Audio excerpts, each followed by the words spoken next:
존 후이의 책 스코틀랜드의 신앙 영웅들을 통해 스코틀랜드 언약도들의 생애와 신앙적 투쟁을 살펴보기 위해 오신 여러분을 환영합니다. 오늘은 월터 밀에 대해 알아보도록 하겠습니다. 네, 오늘 저희가 이제 함께 깊이 탐구해 볼 인물은 바로 월터 밀입니다. 무려 82살이라는 나이에 순교하면서 스코틀랜드 종교개혁에 아주 결정적인 영향을 미친 분이죠. 존 후이의 기록을 바탕으로 해서요. 그분의 그 놀라운 삶의 여정, 그리고 신념, 또 그분이 겪어야 했던 시련들을 한번 같이 따라가 보려고 합니다. 네, 당시 스코틀랜드는 로마 카톨릭 교회의 권유가 거의 절대적이었고요. 종교개혁의 물결이 이제 서서히 밀려오던 정말 격동의 시대였습니다. 근데 이 월터 밀이라는 분은 처음에는 카톨릭 사제로 교육을 받았는데 참 흥미로운 점이 스스로 성경을 연구하면서 개혁 사상을 받아들였다는 거예요. 아, 스스로요? 네.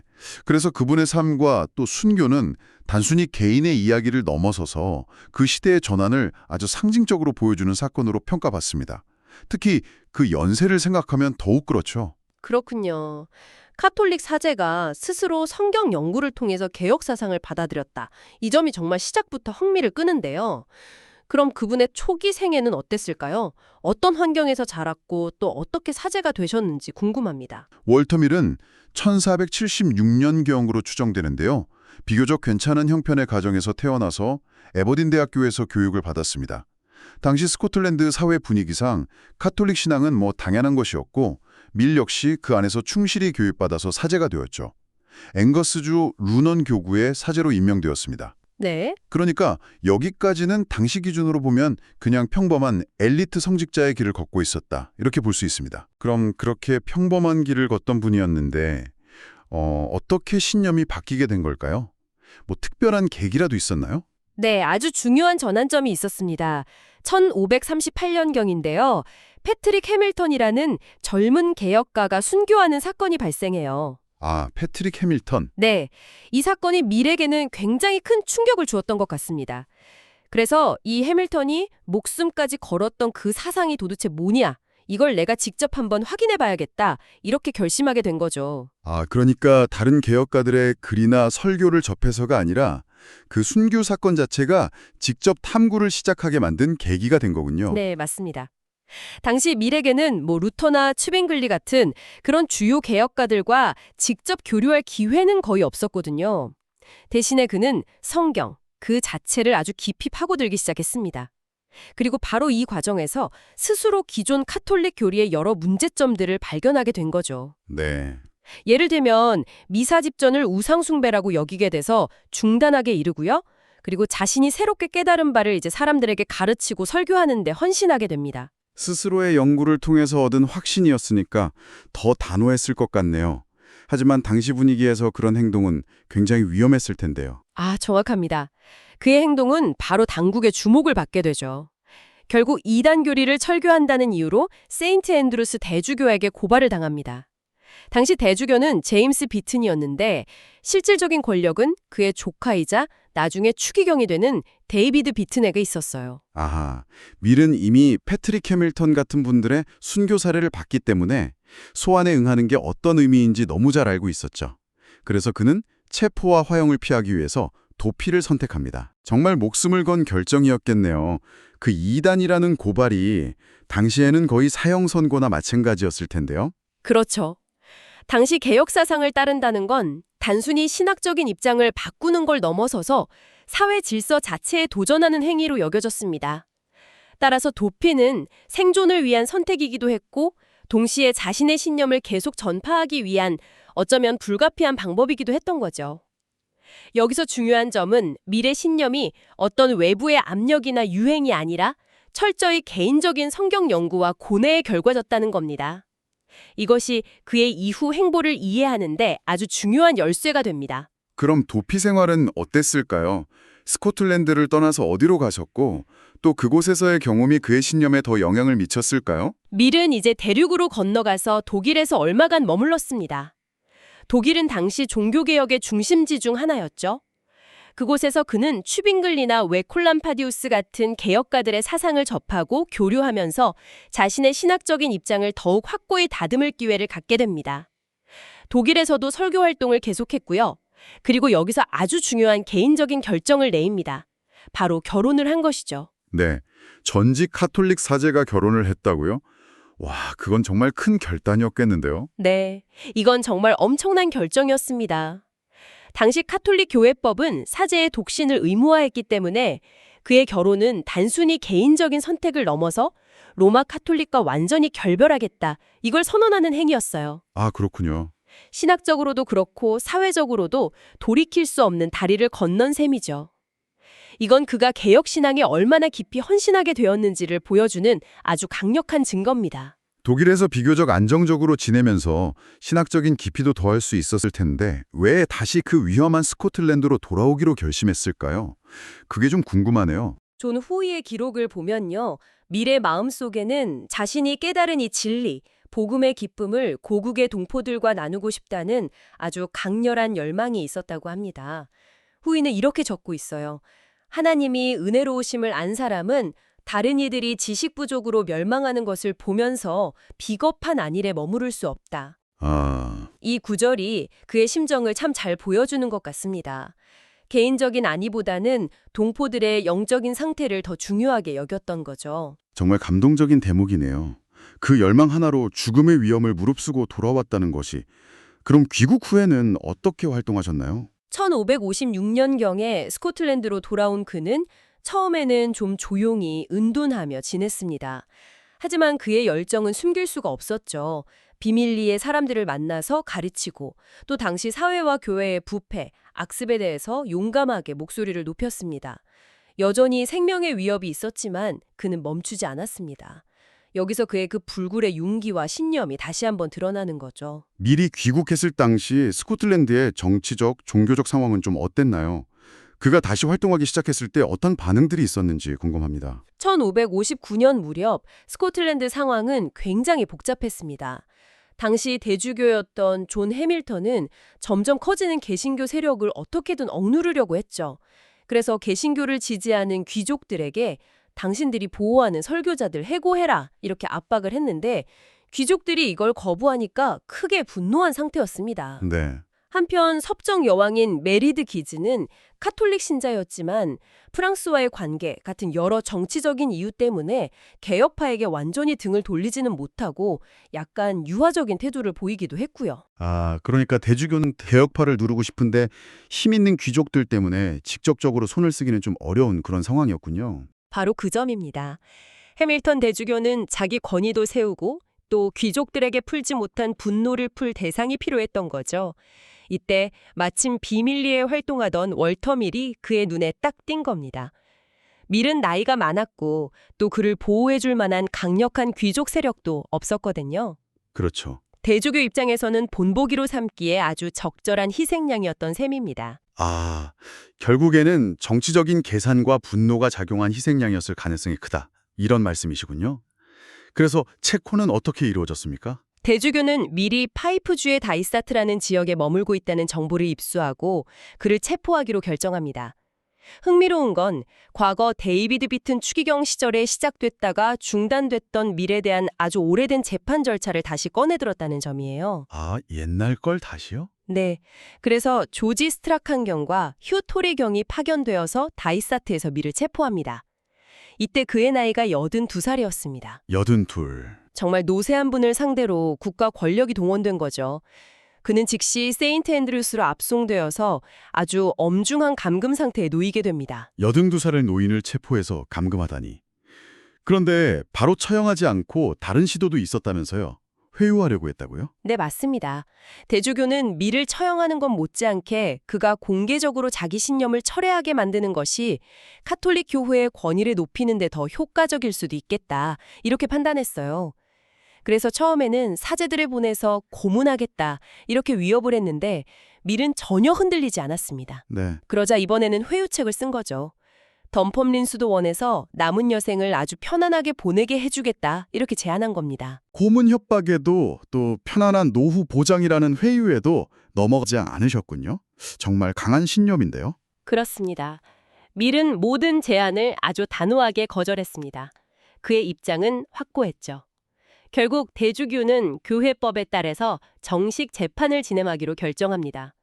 밀의 철회를 이끌어내지는 못했지만 재판을 통해서 그의 주장을 이단으로 규정하고 처형함으로써 다른 사람들에게 경고를 보내려고 했던 것 같습니다. 드디어 재판이 열리는군요.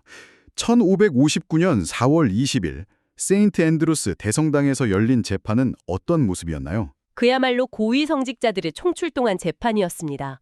해밀턴 대주교를 필두로 해서 여러 주교들, 수도원장들, 대학의 신학박사들까지 다 참석했죠. 그런데 재판정에 나타난 밀의 모습은 사람들의 예상을 완전히 빗나갔습니다. 아주 초라한 옷차림에 너무 늙고 쇠약해서 제대로 서 있기도 힘들어 보였어요. 방청객들 사이에서는 동정심과 함께 저 노인이 과연 자신을 변호할 수 있을까 하는 의구심마저 퍼졌다고 합니다. 설교단에 오르는 것조차 다른 사람의 부축이 필요할 정도였으니까요. 네. 하지만 그는 조금도 위축되지 않고 무릎을 꿇고 조용히 기도하면서 마음을 다잡았습니다. 겉모습은 쇠약했지만 그 내면의 강인함은 여전했군요. 신문은 어떻게 진행되었나요? 앤드루 올리펀트 경이라는 사제가 신문을 주도했습니다.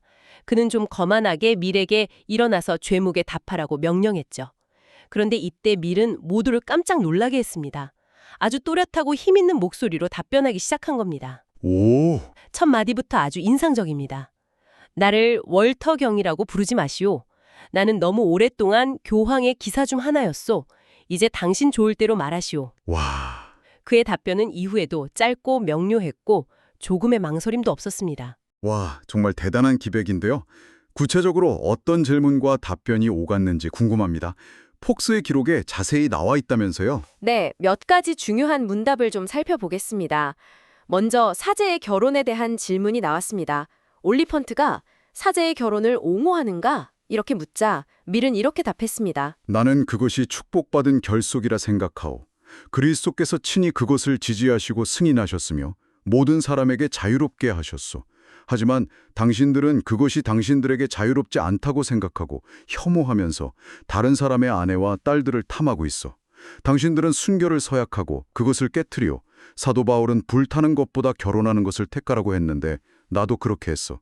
하나님은 어떤 신분이나 지위의 사람에게도 결혼을 금하신 적이 없어. 정말 날카로운 답변이죠. 성경적 근거를 제시하면서 동시에 당시 성직자들의 위선적인 행태를 정면으로 비판하고 있습니다. 네. 다음은 성사에 대한 질문이었습니다. 카톨릭의 7가지 성사를 부정하느냐는 질문이었죠. 밀은 이렇게 답합니다. 주님의 만찬과 세례를 내게 주시오. 나머지는 당신들이 나누어 가지시오.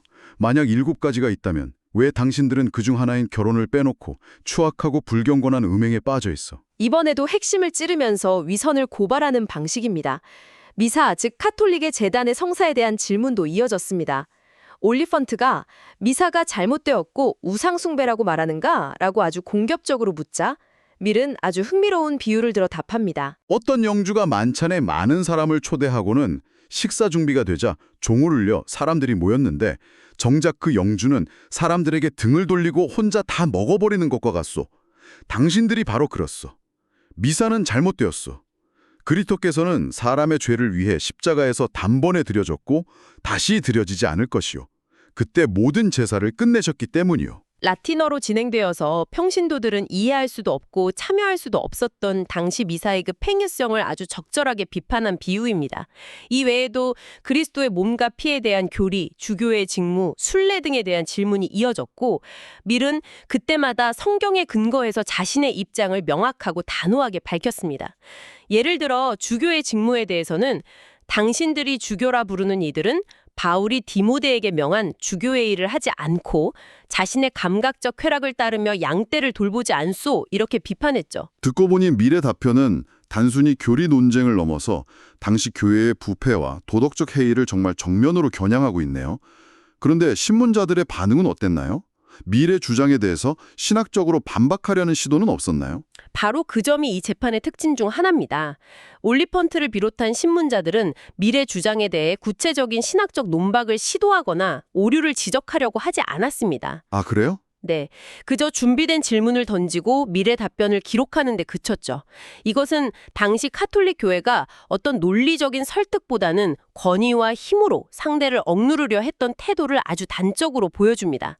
그들에게 중요한 것은 미래 주장이 옳으냐 그르냐가 아니라 교회의 권위에 도전하는 그를 제거하는 것이었을 가능성이 높아 보입니다. 결국 논쟁이 아니라 그냥 일방적인 신문이었군요.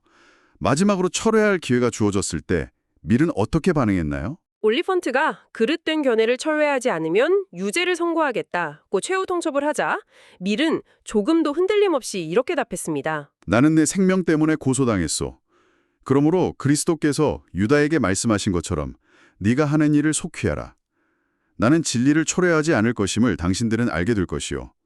나는 곡식이지 쭉정이가 아니요. 바람에 날아가거나 도리깨에 부서지지 않을 것이요. 나는 둘 다 견뎌낼 것이요. 나는 곡식이지 쭉정이가 아니오. 정말 비장하고 강인한 의지가 느껴지는 답변입니다. 이 답변으로 사실상 그의 운명은 결정된 셈이네요. 그렇습니다. 결국 사형 선고가 내려졌습니다.